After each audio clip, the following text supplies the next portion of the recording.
Well, good evening, everybody, and happy Sabbath. It is Friday, Mhm. May the 5th, right? No, the 6th. The 6th. Hey, Cindy. Just,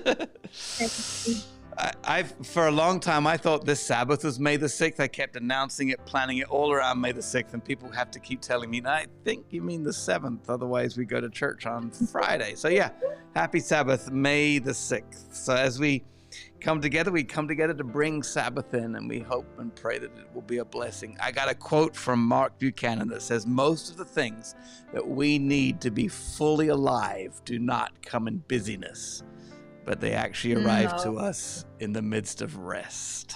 So what do you think, Cindy? Shall we have a restful Sabbath? I'm contemplating what you just said. That's profound. That most of the things don't come in our busyness, and we spend 98% of our That's time in right. that In busyness trying to spec. get stuff done, right? Yeah. Wow. Yeah.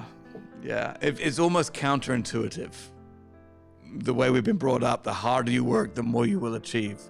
And I mean, if you do nothing, you're going to end up with not a lot. But the converse of that is not necessarily true, that if you're busy all the time doesn't mean you're going to get everything. So yeah. Well, I hope it sounds okay, everybody. I got some weird sounds going on here, like microphones are not connected well, but we hope and pray that it works. I forgot to put this on Facebook to say we were coming on, so we may not have our regular group because we've not been trustworthy on this in the last year, but we're starting to do it again. We're trying very hard to Yes, build it yes. back up again with our audience and be predictable and consistent. We know consistency is important for We media, want people to be able to and count on stuff. Yeah, yeah, we do.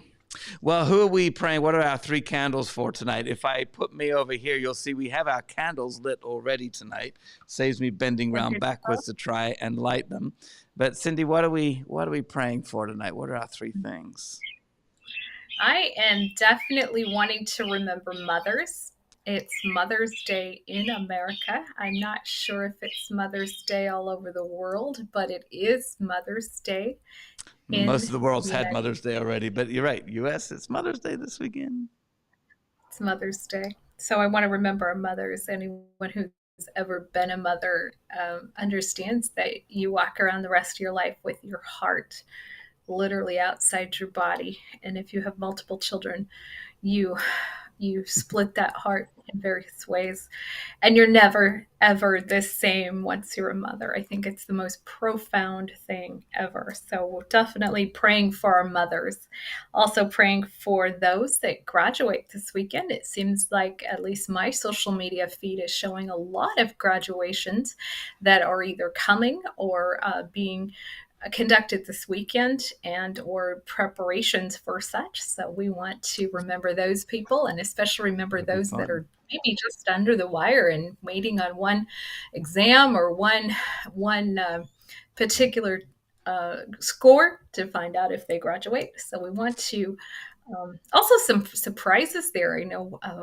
women that are friends of mine that have gone back and gotten grad school classes as well, which I find is really exciting and motivating. So those that are graduating, we want to pray And I for think them. people get to And march this then, year, right? I think there's marching well, going on. and that's No? really exciting for our society too. After a couple of years of COVID and not Yeah. marching, it's really exciting Graduations because might look lots of people, a little more normal this year, yeah. Nice. Good one. I think.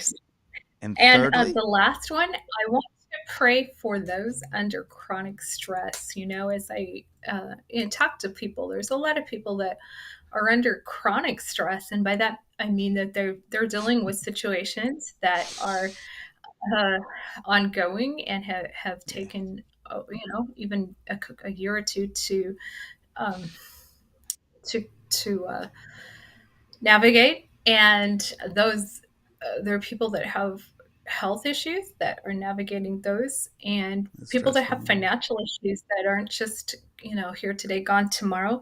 but people that actually have chronic stress. And we want to pray for them that their stress, of course, goes away and is alleviated, but that they don't lose hope in the process. So if it doesn't just automatically go away, we want to pray that they don't despair, and that they see that sort of like we say, the rainbow at the end of the tunnel, or the light at the end of the tunnel. And so we want to pray for those people. So those three people tonight, Stephen, those three things. All right, so we've got 3 candles right here. So one candle is for mothers. Yay, Cindy. And the second one is for graduates. I had a niece that graduated this afternoon. And you're right, Facebook's full of that right now. And finally, for our friends, neighbors, colleagues, church mates, just fellow citizens of this earth that are suffering from stress. And I like how you put the word chronic on that. We know what that means. And so, yeah, beautiful. We will pray for those 3 things at the end. And so when we split the screen, you can't see it, but the candles will continue to burn there while we go through our little program here tonight. Anything else before I jump in? I'm grateful for Sabbath, and what you said about busyness is certainly appropriate. And Sabbath is a time where certainly those of us in ministry don't just say goodbye to the busyness, but we can often grab that sort of margin of space where we can breathe a little deeper and have that moment of quiet and spiritual quiet. Yeah, it's a bit of an oxymoron, isn't it? That we come to church, and for a lot of people, we get busy, and there is good stress, there's good energy, but the busyness that is of this world sometimes creeps into church. I think you and I have experienced that, and I think the calling is to go move beyond that. So yeah, nice. Hey, Bert, good to see you. Thanks for saying hi. Happy Sabbath to you and your family up there. Yeah, 10, 12 miles away. You probably know exactly how many miles away it is. I think you've driven that route once or twice. I don't really have a top 5 tonight. I was looking at the topic of blessing. If you've been following for a while, I do a midweek blessing, and we're just choosing to call this the Sabbath blessing now because we're going to sort of do it at the same time each time on Friday. So I was just looking at the word blessing and came across the Israelites when God would bless the Israelites. So I just got a couple verses that I'm going to put up on the screen as I take a look at this. So Deuteronomy, I think I put the wrong one up first.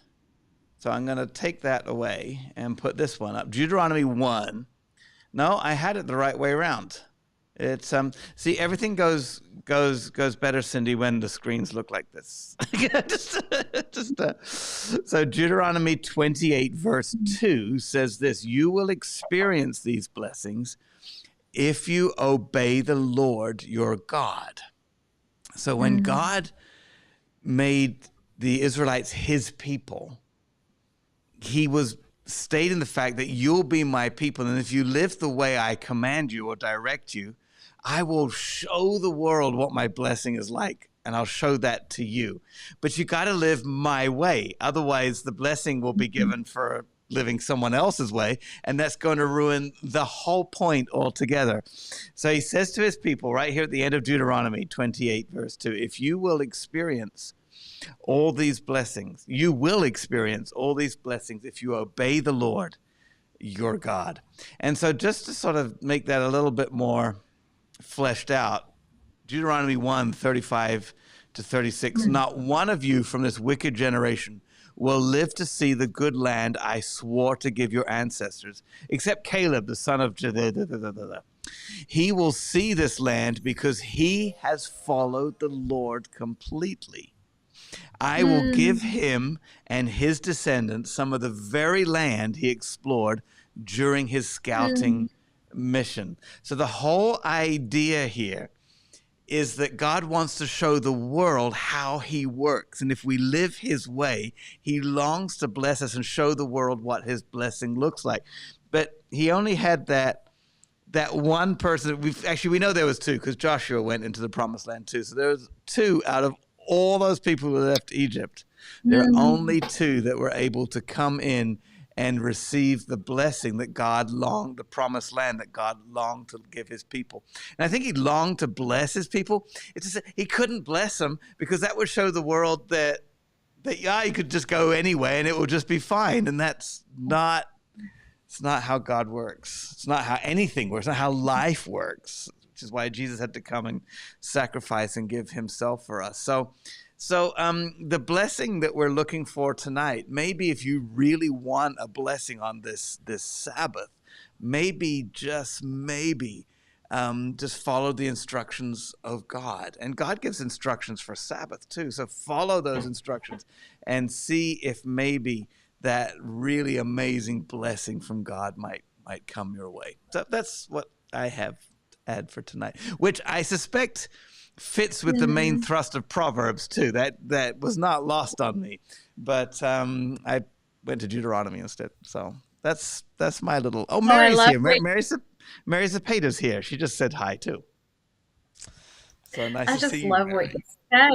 I love what you said, Stephen, and what a comfort that had to be when he could go into the promised land that he had seen and talked about. What a comfort to know that. Because he'd followed God's ways. It was as simple as that. And again, I don't think God's the threat. Like, if you do this, it was like he wanted to demonstrate it to the world. And you talk about mothers, fathers fit in this too. You know that you can't bless your children when they're harming themselves. You have to correct something, or else it's not going to end well. So God is our ultimate parent in that regard. So yeah. But as parents, we actually even want to bless them even when they're hurting. Oh, right. And go, you're right. Yes. Thank you. Absolutely. Yes. When they're being really, really naughty. I think God wanted to bring in all the Israelites to the promised land. I think he really did. But that would have sent utterly the wrong message to the nations around Israel, the other life in the universe. It would have had to start all over again. And what's the point of going through all of that Egypt stuff if you just have to start over again? So God's got to see it through. Yeah. So, yeah. It does work with Proverbs. So I guess that was my segue. I was trying to give you one there. Yep. Indeed. So I love Proverbs, as you always mention. I don't pretend to in any way be a wise person, and I don't pretend to know or give advice, but I just love the Proverbs. This is where your husband comes in and says, "You have wisdom, you got it, girl." Well, so I love them, and I love studying them. And tonight, we announced last week we're going to start over with the Proverbs, and so tonight we are beginning right where we left off last week. Last week we talked about the first part of Proverbs chapter 1, verses 1 through 8, and we talked about basically the overview. We had a commentary on that, the overview of why they were written and what the author was hoping to accomplish. And then tonight we dive in from verses 8 to 19 and just talk about those short verses and the beginning basically of launching into the Proverbs. And then each week after this, we'll be chronologically going through them chapter by chapter. And so I'm keeping notes, and I am just reading as I go. I use it for my own devotions and read as I go, and things that pop out I share. So, and if you have things as viewers that you're seeing in Proverbs as you're following along, feel free to put those in the comment section, because I would love to hear your ideas as well. We know that iron sharpens iron, and so we want to go through those. Okay. So, and I'll keep an eye out for that too. I will take a look for that. Excellent. Okay. So, in our verses tonight, 8 through 19. It says, "My child, listen when your father corrects you. Don't neglect your mother's instructions. What you learn from them will be a crown, will crown you with grace and be a chain of honor around your neck. My child, if sinners entice you, do not turn back on them. They may say, 'Come and join us. Let's hide and kill someone just for fun. Let's ambush the innocent. Let's swallow them alive like the grave. Let's swallow them whole like those who go down to the pit of death.' And think of the great things we will get. Fill our houses with all the stuff we take, and come throw your lot in with us, and we'll share the loot. My child, do not go along with them. Stay far away from their paths. They rush to commit evil deeds, and they hurry to commit murder. If a bird sees a trap being set, it knows to stay away. But these people set an ambush for themselves, and they are trying to get themselves killed. Such is the fate of all who are greedy for money. It robs them of their life." So I want to unpack what I found this week, and it's really exciting to me what I found this week. For these verses, as I cross-referenced and looked at meanings and things, verses 8 and 9, let's unpack that. "My child, listen to what when your father corrects you, and do not neglect your mother's instructions. What you learn from them will crown you with grace and be a chain of honor around your neck." So the first thing that sticks out to me in these verses is listen and don't neglect. And listen actually infers that the message could be all around you. So, if you're in traffic, sometimes you don't hear even cars because it's all around you, and you have to really listen to the traffic noises or traffic, clues that are there. So the idea is that it could be around you. The messages could be around you, but you have to train yourself to actually listen to them. And so your father's correction, listening to that. I know, how many times have we just sort of let our parents, like the Snoopy commercial where the parents, or the Snoopy strips where the parents talk and the voice just goes, wow, wow, wow, but listening to that and not neglecting. Also, neglect infers something that, if I don't water my plants, they die. If I don't feed my dog dies. So neglect infers that, by converse, there's something to maintain, there's something to be present and attentive to.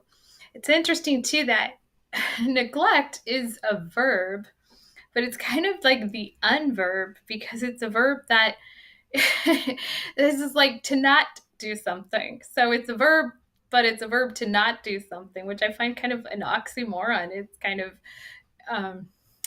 of humorous, actually. So when we look at not neglecting, not failing to listen, we see that the benefit, then, God says, will be a crown of grace and a chain of honor.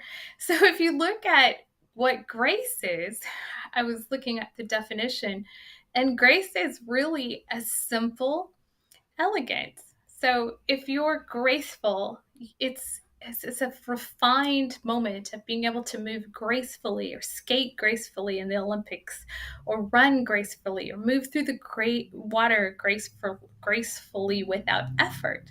So we're told that if we learn from our parents' instruction, which is very appropriate for Mother's Day, it will be like a graceful ornament around our neck. And grace meaning elegant, refined, and distinguished, even, or respected. So that's really, I think, really cool. And then a chain of honor, a chain of honor is not for practicality.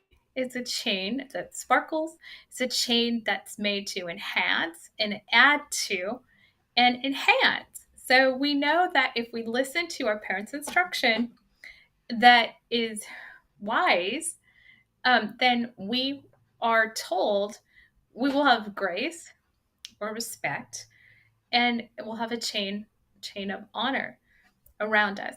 And it could be figuratively, and it could be physically as well, like that people see us in light that is complimentary rather than foolish. Then in verse 10, it says, "My child, if sinners entice you, turn your back on them." And so I looked up the definition of entice, and entice actually means, according to the dictionary, it means to artfully arouse or attract hope and desire.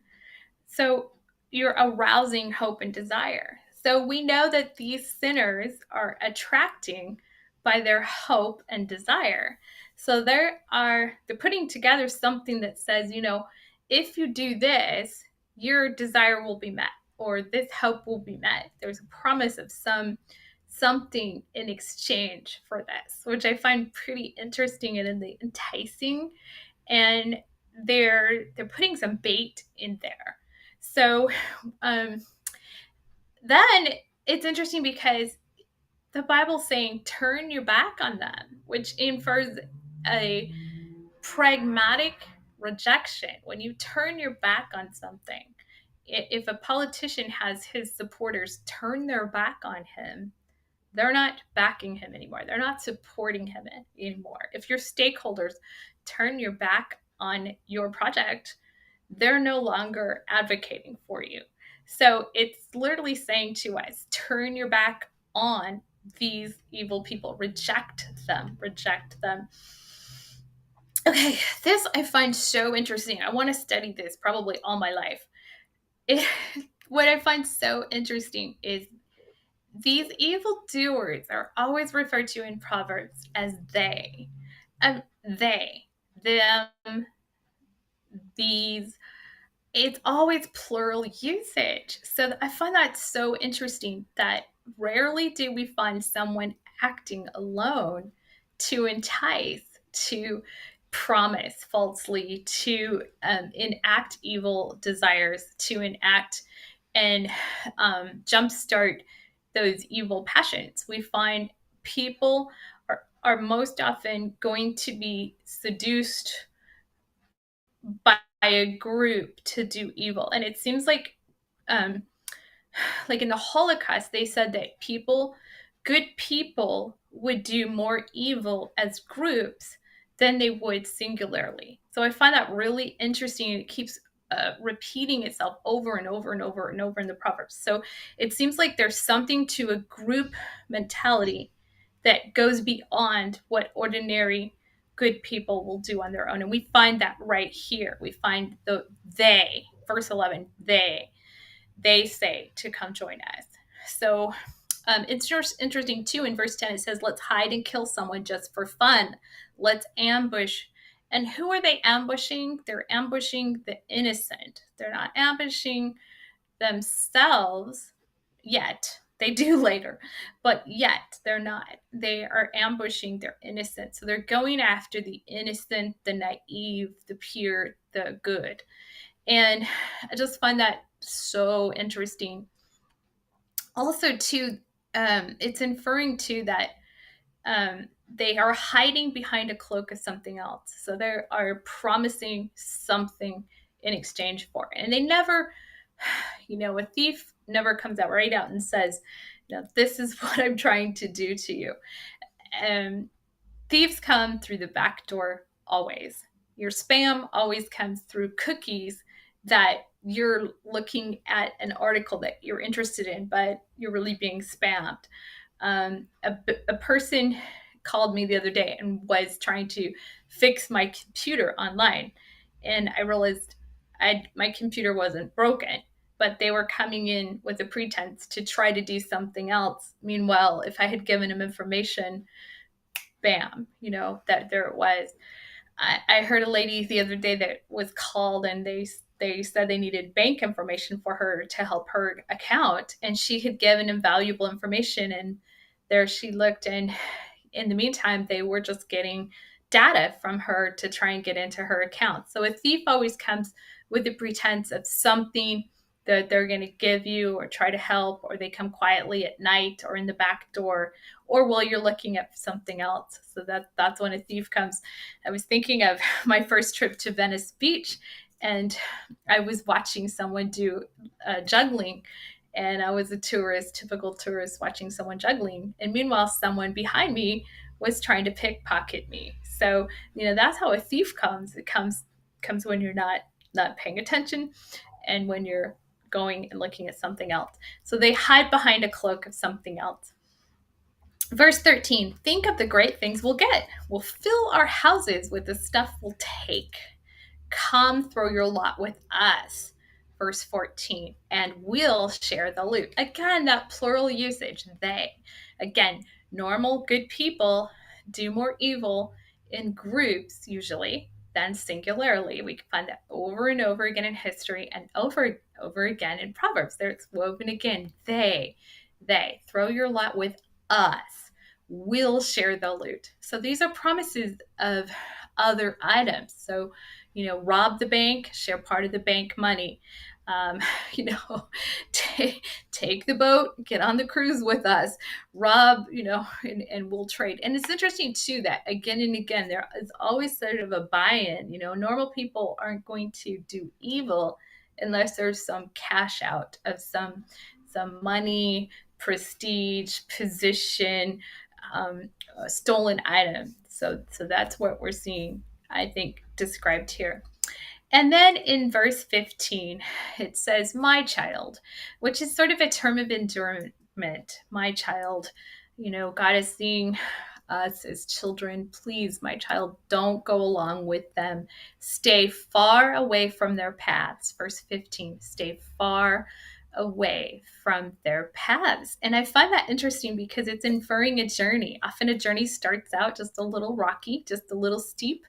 And by the end of the journey, you're way off the path, way off where you wanted to go, and gone further usually than you ever planned on going. And yet it's saying, don't go along with them. So it's saying, it's inferring that path. Don't get on that path, and stay off their paths, because we know they're going in other directions. So we have to pragmatically choose. And then that, of course, that term of endearment, my child.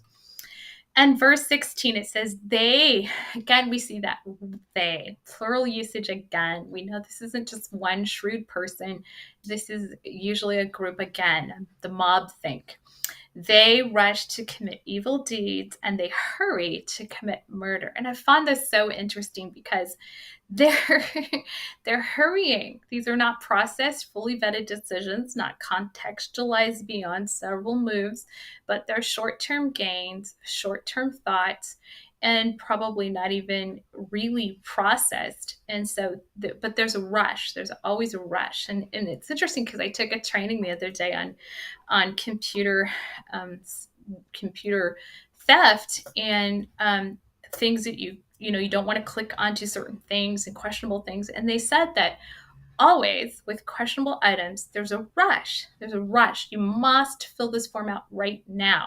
You must act now. Your $1 million in a place in Africa, it's going to you today, but you have to click right now. And so we see this right here in verse 16. They rush to commit. They hurry to commit. And then in verse 17, it says, it compares it to a bird. It says, if a bird sees a trap being set, it knows to stay away. So we're seeing that even a bird, even a little tiny bird, has this sensibility to stay away. And, my stepdad set a trap the other day for a squirrel. And, the squirrel was baited with a little bit of food, and he saw the food at the end of it, and he rushed right through the trap. Bam, and the door was shut. And so we see that we are being told that this is what these evildoers are doing. They're setting this trap. And even a bird has the sense to see beyond that.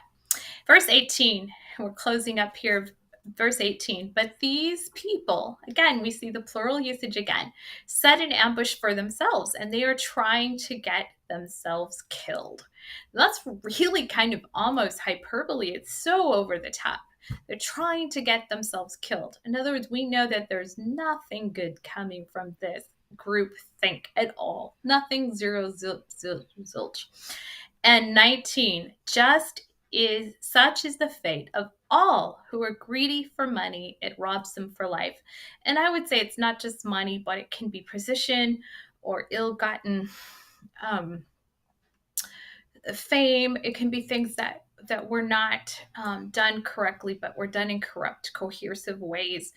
And what I find so amazing to this is in verse 19, notice it's all. It says, such is the fate of all. Such is the fate of all. Not one, not some, not a few, not an occasional, but all. That's pretty amazing. All. I like that. I like the plural. The plural. I can't. Sorry. Plural. Thank you. Just and you're right. People are always looking for help with that when they're trying to get their ill-gotten gains. Yeah. And it's not just one, not just some, not a few, but all. So I know which side we want to be on, which side we want to work to be on, right? Yeah, because everyone, when you hear about a scam on the internet, everybody's like, well, those crazy people that fall for it, not me. I mean, you're right. We want wisdom. We want to be the ones that act wise. We do, but there's still a trap there, which is why it's worth looking at wisdom and what it is for sure. And what excites me, and again, I don't pretend to be an expert, but what excites me is this: I read the Proverbs. It's so practical because we know, from the Holocaust and things that, like I said, that good people will do bad things in groups. We know that. And that's so evident in Proverbs. And then we know that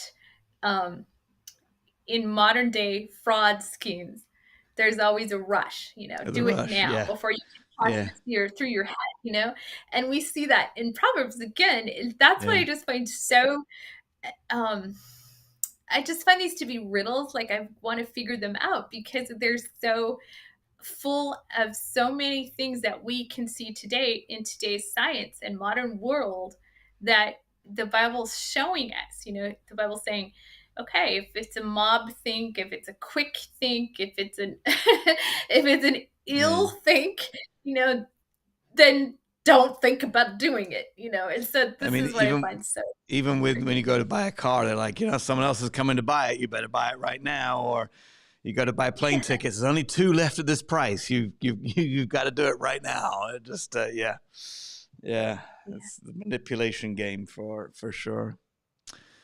Well, we'll be back next week. Oh, sorry. No, go ahead. Thank you for listening to that. I find that I just love unpacking these riddles with our people. Yeah, that's really neat. It's really neat. So thank you for joining us. Why don't we finish with a little bit of prayer? Those 3 things. Should we do that? We shall. Let's I invite you to pray, and we'll pray for the 3 candles, the things that the candles are representing. Let's pray. Dear God, thank you for the chance to come to you in this Sabbath interlude that comes at the end of this week.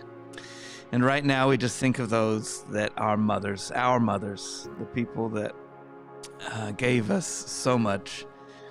Please look after them and bless them over this weekend as we celebrate them. We're celebrating our graduates too. Thank you for the work that they have achieved and done, and may that be turned now into something gloriously wonderful for your cause here on this earth. We love education, God, and we celebrate with our graduates this weekend. And then finally, we ask you to be with those who are suffering chronic stress, that are just worried, that the fear and anxiety just doesn't seem to leave. So please bless them on this Sabbath day, or give them a Sabbath break from their concerns right now. Thank you for this time we've been able to spend together. Just ask you once again to bless our Sabbath, I pray. In Jesus' name, amen. That is our Sabbath blessing tonight. Thank you for joining us. And we plan on being back next week. Is that right? Yes. Yes, we have to unpack this chapter. All right, beautiful. Take care, everybody. Have a wonderful Sabbath. Good night. All right, happy Sabbath.